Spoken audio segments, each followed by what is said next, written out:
Maghahatid ng saya, serbisyong totoo, kasama mo, magapin mo, balita, DZRM!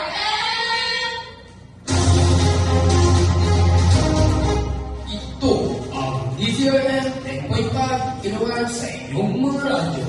DZRM, subok na masa. Subok na mga nakakatiwalaan. Saan man, Kailanman. mula sa bulwagang pagkakaan, DZRM, narito ang inyong mga tagapagbalita. Magandang araw, Pilipinas. Ako ay yung Kapitan Jerome Lanzuela. At ako naman ang boses ng masa, Sofia Lozada. Hola, amiga! Ang oras sa buong kapuluan ay ganap ng alas 11:40 ng umaga. Para sa ulan ng balita. Office of the Ombudsman ikiniig ang mag-asawang sina Curly at Sara Discal. Dear Police, makakatanggap ang mga empleyado ng gobyerno. DPWH, nakatakdang maglunsad ng malawakang panilinis sa NCR. College of St. Benedict, nirespakan ng Dedepensa Mabuhay University. Para sa detalye ng mga nagbabagang balita.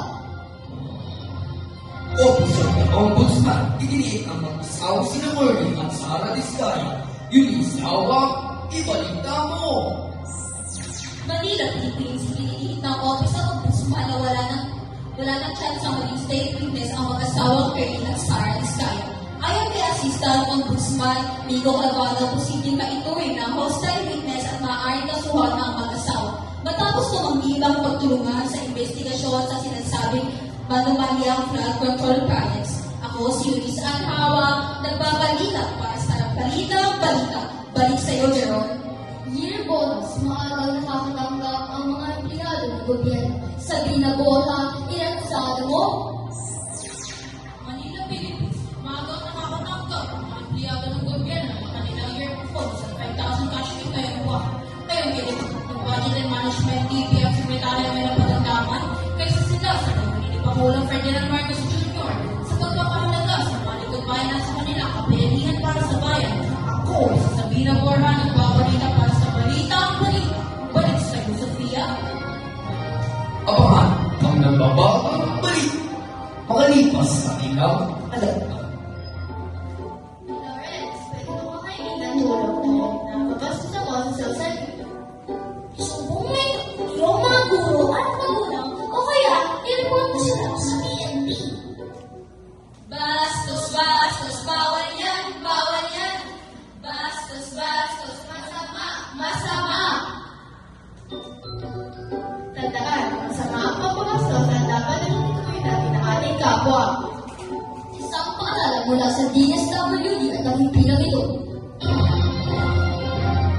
DPWH nakadagdag ang lusa na malawak paglilinis sa NCR. Yan ang mga detalye mula kay Eunice. Pasok!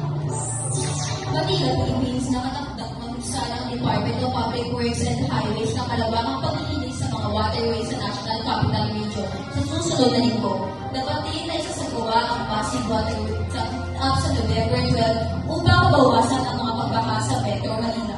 Ako, si Eunice, nagbabalita para sa Balitang Balita. Balik sa'yo, Jerome.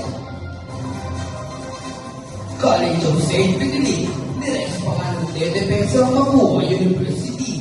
Sofia, ibalita mo! Manila, Philippines, nirespakan ng College of St. Benedict ang nadedepensang Mabuhay University 75-65 sa kanilang finals rematch ng crossover eliminations ng Season 101 Men's Basketball Tournament kahapon sa isang Memorial Coliseum sa Manila City. Nagpasabog si Tony Inot ng team high 25 points na po ang 5 3-point shots para sa 6-3 record ng Blazers rookie. Ako si Sophia Soriano, nagbabalita para sa Radyo Alay. At yan ang nakalap namin balita sa Proneto. Ako, ang kapitan, Jerome Venezuela. At ako naman ang boses ng masa, Sofia Gonzalo. Ito ang DNS ay signos yung pangalan.